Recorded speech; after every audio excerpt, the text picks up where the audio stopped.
اس وقت ہمارے ساتھ موجود ہیں آغا علی رضا مطہری صاحب، اور ہم موجود ہیں موچی گیٹ محلہ شیعہ میں، اور یہ آپ جلوس دیکھ رہے ہیں جو علی عمران موچی گیٹ سے بعد از مجلس برآمد ہوا، ماتمی جلوس، اور یہ ہماری اس طرف جو ہے جامعہ مسجد کشمیریہ ہے، یہ تاریخی علاقہ ہے۔ اور امت بدل گئی ہے بابا،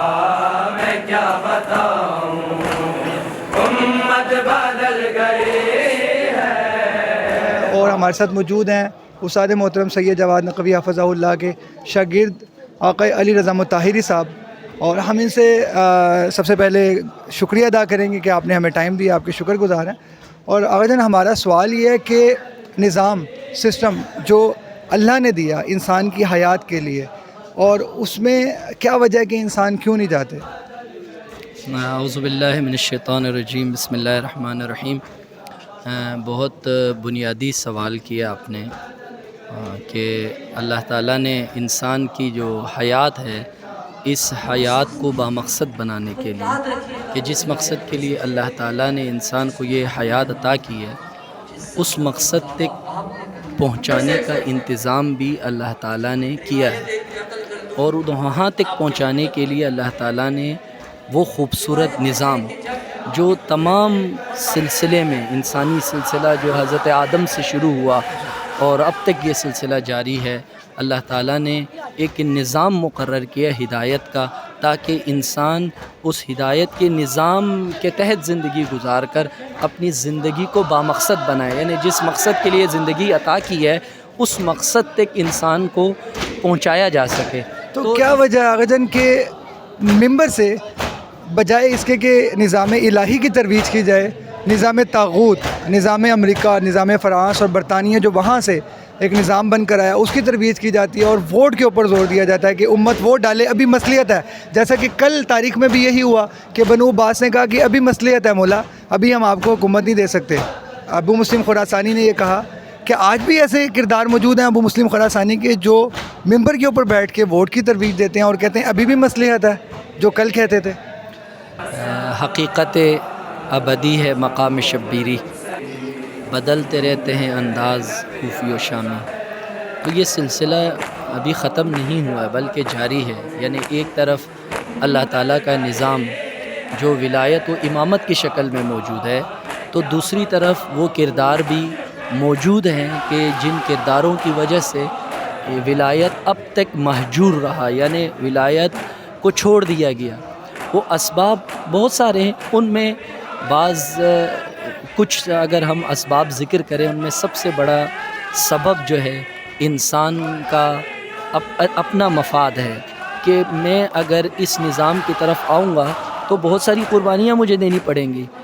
اگر میں اس نظام کو چھوڑ کر نظام طاغوت کی بات کرتا ہوں تو مجھے ظاہری طور پر بہت سارے سہولیات مل سکتے ہیں اور میرے مفادات اس نظام میں پورے ہوتے ہیں۔ ابھی جتنے بھی اس نظام کی بات کرتے ہیں انہیں بھی یہ معلوم ہے کہ یہ نظام نجات انسان کو نہیں دے سکتی، دنیا جانتی ہے اور دنیا نے تجربہ بھی کر لیا ہے، اور پاکستانیوں نے تو خصوصاً تجربہ کیا ہے، اور اتنا تجربہ کیا ہے، اور اس تجربے کے نتیجے میں ہر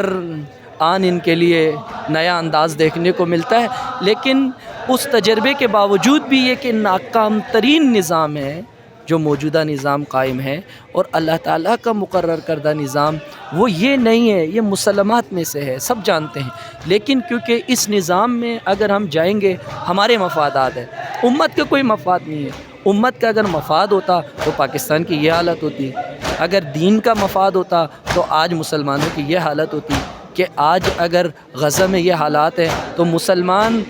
تمام مسلمان مل کر بھی اس جنگ کو نہ رکوا سکے۔ اس کا مطلب یہ ہے کہ اس نظام میں کوئی طاقت نہیں ہے، اور نہ اس نظام کے اندر بقا ہے، نہ اس نظام کے اندر نجات ہے۔ جو لوگ اس نظام کے ٹھیکیدار بنے ہوئے ہیں ان کے بارے میں ہم یہی کہہ سکتے ہیں کہ وہ اپنے مفادات حاصل کرنا چاہتے ہیں، اور ان کے مفادات حاصل ہو جاتے ہیں اور حاصل کر رہے ہیں اور یہ کرتے رہیں گے، لیکن ایک ایسے طبقے کی اشد ضرورت ہے جو بی بی سلام اللہ علیہا کا پیغام سمجھے، کہ جو بی بی سلام اللہ علیہا نے مدینے میں ندا بلند کی تھی یہ عزاداری در حقیقت اس ندا کو سمجھنے کے لیے اور اس ندا پر لبیک کہنے کے لیے کہ اگر اس وقت کسی نے ولایت کی گواہی نہیں دی تھی، اللہ کے نظام کو لبیک نہیں کہا تھا، اور آج تک یہ سلسلہ چلتا ہوا آ رہا ہے، اس وقت بھی انہوں نے لبیک نہیں کہا تھا، آج تک یہ سلسلہ چلتا ہوا آ رہا ہے، تو آج میں اس طبقے میں سے نہ ہوں جن پر میں آج بیٹھ کے نفرین کر رہا ہوں کہ انہوں نے بی بی کو اذیت دی، تو بی بی آج بھی اذیت میں ہے، کیونکہ بی بی نے جس مقصد کے لیے مدینے میں ندا بلند کی تھی، وہ مقصد آج تک کوئی ایسا طبقہ پاکستان میں تو وجود میں نہیں آیا کہ جو اس سلسلے کی طرف ترویج کرتے۔ یہاں یہ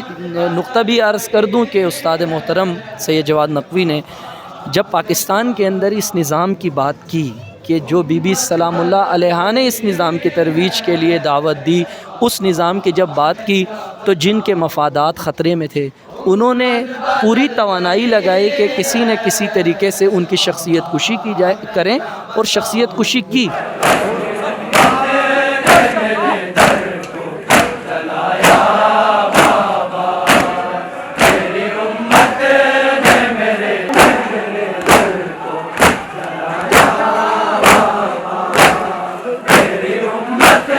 پاکستان کے اندر اس نظام کی طرف اور اس نظام کی تبلیغ اور ترویج جس شخصیت نے شروع کی وہ استاد محترم سید جواد نقوی ہے، اور جب سے اس نظام کی تبلیغ و ترویج شروع ہوئی ہے کہ اللہ تعالیٰ کا عطا کردہ نظام ولایت و امامت ہے، اور بی بی سلام اللہ علیہا نے مدینے میں یہ ندا بلند کی تھی، اور آج ایک ایسی نسل کی ضرورت ہے جو بی بی کی صدا پر لبیک کہے، تو اس وقت سے اب تک جو کچھ آپ سوشل میڈیا کے اوپر دیکھتے ہیں، جو توہین ہے، جو حتاکی ہے، اس کی سب سے بڑی وجہ یہی ہے کیونکہ اس نظام کی تبلیغ سے دوسروں کے مفادات کو نقصان پہنچا ہے اور پہنچ رہا ہے، اور جب تک یہ نقصان پہنچتا رہے گا تو وہ خاموش نہیں ہوں گے۔ اس لیے قوم کو متوجہ ہونے کی ضرورت ہے، ان کے افکار کو سننے کی ضرورت ہے، ان کے افکار کو خود پڑھ کر اس پروپیگنڈے کے زد میں آنے کے بجائے اس فکر کی طرف متوجہ ہوں، خود پڑھیں اور خود سمجھیں، تو پھر وہ خود یہ یقین کر لیں گے کہ اسی نظام کے اندر ہی نجات ہے، اور اس پاکستان کے اندر اگر کوئی اس نظام کی بات کر رہا ہے تو وہ استاد محترم کی شخصیت ہے۔ ہم دیکھتے ہیں کہ کل شہید قائد علامہ عارف حسین الحسینی کی بھی اسی طرح کردار کشی کی گئی، اور آج اسی طرح استاد محترم سید جواد نقوی حفظہ اللہ کی کردار کشی کی جا رہی ہے۔ تو ہم اگر اپنی بات کریں، ہم کسی کی بات نہیں کرتے، ہم نوجوان نسل ہیں، ہم عقل و شعور رکھتے ہیں، ہمیں یہ نظر آتا ہے کہ اس کی بنیادی وجہ نظام ہے کہ ان دو شخصیات نے پاکستان میں الہی نظام کو کھولا ہے، تو اس بیس پر ان کی توہین اور کردار کشی کی جاتی ہے۔ یہاں تک کہ انڈیا میں ایک شخص بیٹھ کے اوباما سر کے اوپر پہن کے مودی کی کو کہتے ہیں کہ اقلیت قرار دیا جائے، باقی تشیع کے علاوہ باقی مسلمانوں کو اقلیت قرار دیا جائے، اور وہاں سے بیٹھ کر وہ بھی کیا کرتے ہیں کہ اس شخصیت کی توہین کرتے ہیں۔ تو اس کی بنیادی وجہ جیسے میں نے ابھی بیان کی وہ یہی ہے کہ وہ نظام، دیکھیں اس نظام کی تبلیغ اور ترویج میں اگر تاریخ بھر میں دیکھیں تو جنہوں نے اس نظام کے لیے قیام کیا، تبلیغ کی، ان کی شخصیت کشی ہوئی ہے، اور سب سے بڑی مثال بی بی فاطمہ سلام اللہ علیہا ہے کہ بی بی سلام اللہ علیہا کی کس قدر توہین ہوئی۔ وہ دست مبارک جس پر رسول خدا بوسہ لیا کرتے تھے، اس پہ نیلے زخم کے نشان پڑے کہ نہیں پڑے؟ وہ کس راہ میں پڑے؟ ولایت کی راہ میں پڑے۔ تو ہر زخم امت کے لیے اگر اس راہ میں پڑتی ہے تو باعث افتخار ہے کہ ہم نے اس راہ میں کوئی زخم تو کھائے ہیں۔ تو یقینی بات ہے، اگر آپ بھی بات کریں گے نوجوان نسل کو خصوصی طور پر میں یہ کہوں گا کہ اس نظام